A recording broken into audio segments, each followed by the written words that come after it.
Have you ever pondered over why a historically neutral country like Sweden would decide to join NATO, a political military alliance? This question might seem perplexing at first. Sweden, after all, has long been admired for its steadfast adherence to neutrality, a principle that has shaped its foreign policy for decades. Now let's take a moment to understand what neutrality means in this context. It's a policy of not taking sides in international conflicts, a stance that Sweden has held onto tightly since the end of the World War II. But in the complex world of geopolitics, neutrality is never as simple as it sounds.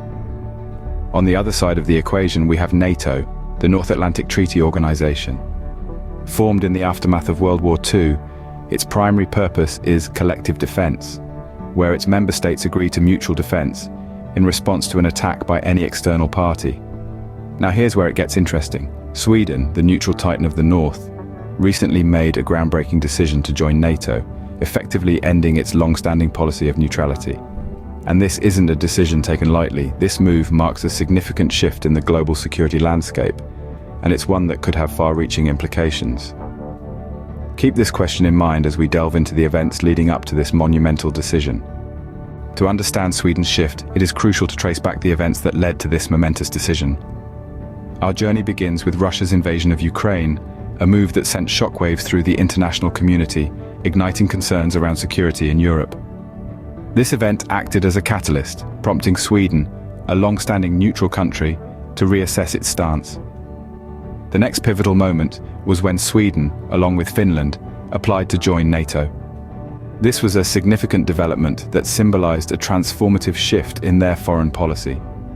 The potential addition of 2 new members to NATO would mean direct borders for the alliance with Russia, a move that had far-reaching implications on the security landscape in northeastern Europe.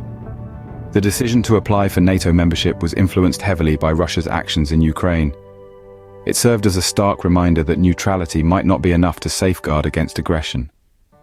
It was a clear sign that Sweden was ready to abandon its decades-long policy of neutrality in favor of collective security. Fast forward to the present, and we find Sweden officially inducted into NATO as the 32nd member.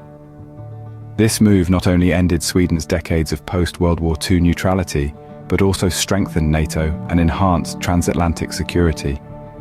It was a momentous occasion presided over by Swedish Prime Minister Ulf Kristersson and Secretary of State Antony Blinken. Sweden's accession to NATO was not an overnight decision, but rather a response to escalating geopolitical tensions. It is a testament to how the dynamics of global politics can rapidly transform a nation's stance, reshaping its future in the process. Now that we've understood the why and how of Sweden's decision, let's focus on the what next. The entry of Sweden into NATO significantly alters the security landscape of northeastern Europe. For the first time in decades, NATO's reach expands, adding a fresh and direct border with Russia. This isn't a mere geographical shift. It's a strategic repositioning that could potentially ruffle some feathers in the Kremlin. Russia, historically opposed to NATO's expansion, now finds another NATO member at its doorstep. This could spark a new wave of tensions and possibly even retaliatory measures. It's a classic case of the security dilemma. An increase in one state's security often leads to a decrease in the security of others. Moreover, this shift isn't isolated. It's part of a broader trend of European nations reassessing their security frameworks in the face of Russian aggression. As we've seen with Finland, other nations might follow suit in the future, further escalating the NATO-Russia dynamic. Sweden's move, while enhancing European security, also adds a new dimension to the NATO-Russia dynamic. With Sweden and Finland's recent induction into NATO, one might wonder, who's next? Speculation is rife about future additions to the alliance, and each new member would undoubtedly contribute to a shift in the global balance of power. As we saw with Sweden and Finland, the threat of aggression can prompt nations to abandon long-held stances of neutrality. As such, it's plausible that other nations, feeling the pressure of increasing global tensions, may also consider joining NATO. This could potentially strengthen the alliance further, providing a robust counterweight to the forces that threaten stability and peace. However, it's crucial to remember that every new addition to NATO also has the potential to escalate tensions, particularly with Russia. Each decision to expand the alliance must be carefully weighed against the potential repercussions. Looking at the broader picture, the recent additions to NATO signify a shift in the global political landscape.